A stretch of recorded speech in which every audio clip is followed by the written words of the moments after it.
Welcome over to Automotive World, everyone. I'm your host, Randy Mystery, and tonight let's get into one of our top stories. And this one, oh man, this one is a weird one. It's a good one, but it's not a good one. Tesla for the new Model Y is revealing that you can get more range, but it's available for a price. This is where more range is always good in an EV, but Tesla is doing something that we don't like. So here's what's going on here. We're going to get into our deep dive. The new Model Y, with the new Model Y, if you get the long range trim, on the website it's going to say you can get 320 miles of range, and that's going to be at this price point here. Tesla is also now retiring the 260 mile standard range model, but we're going to focus on the long range model here. With the long range model, like I said, on the website you can get up to 320 miles of range. With the new pricing for Tesla, with the new feature, you are able to unlock more range. Why is that? That is because if we're going to come down to the article here, and this is something that all EVs do. This is something that, gas cars have always done. Like when your gas light comes on, you still have a lot more fuel than you anticipate, but you're obviously running low. It's the same thing with EVs. EVs will generally have a safeguard in there, so it will never really fully run out of charge unless it's been sitting there for a while. There will be enough at least to, keep just very basic, functions running for like the doors and things like that. With this though, and like I said, this is something that's been common in the industry with EVs and gas cars, you are able to unlock more range because generally the threshold is you have up to 320 miles of range. Obviously you have a little bit more range after that, but like I said, that energy, that electricity is there. So if you do run out of EV range, if you do run out of electricity, your car isn't completely dead. That way, if you need to come tow it, need to open the doors and things like that, you still have enough, electricity to do those basic functions. Now, Tesla is saying that you can unlock that hidden electricity, that hidden amount of stored electricity. However, you can't just buy it out outright. You are going to have to pay for it. This is something we've seen with, many companies, including companies like BMW, charging for, heated seats, and you have to pay for the monthly subscription, even though you have the equipment already installed into the car. And unfortunately, that is what Tesla is doing here. For you to unlock that extra range, it can be unlocked for $1,500 to $2,000. You can gain anywhere from 40 to 60 miles of range, depending on which battery cells you have. And that here is going to be software locked. So for some owners, they're not going to do it, obviously for battery health and degradation reasons.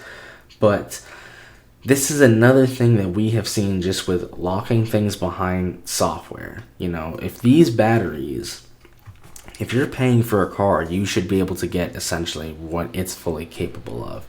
So, it's really tough to have people buy a car that has this much range and then, you open up your phone and download your car's app and you see, oh wow, if I, for $1,500 to $2,000, depending on what battery you have, I can unlock that extra range, but it's behind the software.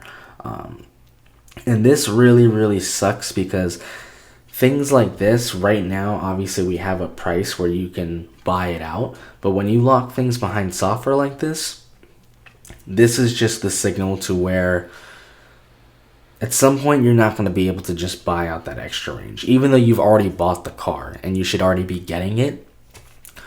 These are the type of things where it's you've bought the car and now to still fully utilize all the features of the car, at some point this will probably go to a monthly system, a monthly system where you pay for features like this and self-driving and things. So right now it still sucks to see that you have to, to get the full range of your car, you need to not only buy a Tesla but then lock behind software, pay anywhere from $1,500 to $2,000 on top of whatever you've already paid for your Tesla.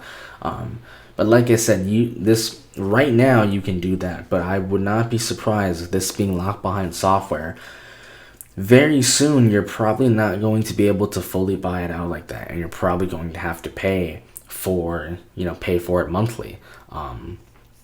And it's just another way for companies and especially automakers to make residual income off of a vehicle, not just at the time of purchase, but throughout the vehicle's lifespan. And if it is a monthly cost, obviously, Tesla's monthly software cost would increase as well to get that. So you might keep this car for 5, 6, 10 years, and you would have probably paid even more than the 1,500 to 2,000. So this really, really sucks to see that. This is not something that Tesla has just done. A lot of automakers are doing this, whether it's unlocking extra range, unlocking extra power, things like heated seats. We've seen lots of automakers now go away from doing traditional, remote starter systems with a separate key fob to doing it. You can do it in the app, but you have to pay for the app monthly. A lot of times you can't even do remote starters anymore unless you, let's say, go to Best Buy or something and you find a separate unit that's compatible, but obviously then you have to carry multiple fobs with you. This just, it really sucks, and obviously this is something that we have seen with cars for a while. It's still relatively new to the car industry because generally we've seen this obviously with like electronics being like phones, especially software. Back in the day you used to be able to buy a license of software and it was your license forever. Nowadays, when it comes to software, whether it's Microsoft Office or whatever, you have to generally pay. There are still sometimes you can buy a one-time license, but you generally have to pay monthly or yearly, to access those things. And this is one of those things, where it's like I said, it's like, when you buy the car, you expect to buy, when you buy the car, you have bought everything. So everything that car is capable of, you should be able to use it right then and there. But obviously, as we've seen with over-the-air updates and things, cars have become more like computers. And now, even with the simple thing of an over-the-air update, you can add things to a car. And so, personally, I mean, is it great that the Model Y got more range? Yeah, it is.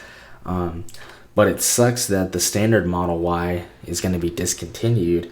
And it sucks that to get that extra 40 to 60 miles of range, depending on which battery cells you have to pay anywhere from 1,500 to 2,000.